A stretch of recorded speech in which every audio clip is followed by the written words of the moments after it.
Okay, so this is the tube where you'd cleaned out, and for others, it's kind of a bad setup. This is eventually going to plug up. You can't see it from here, but it's tilted up, and normally when we do these, we just put in a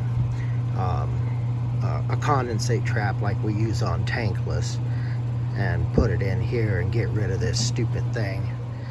But anyway, these furnaces that are up here in an attic, they're a little more acceptable to condensate. This is an insulated one, but the problem is the humidity gets extremely high up here.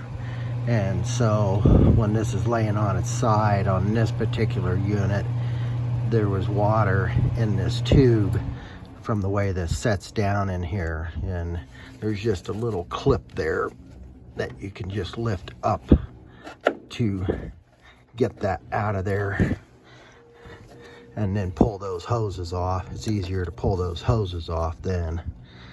And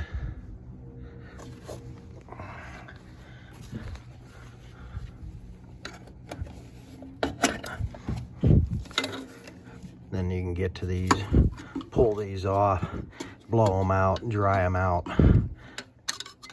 If you're getting the pressure switch not closing, that's the easiest place to start, is right there.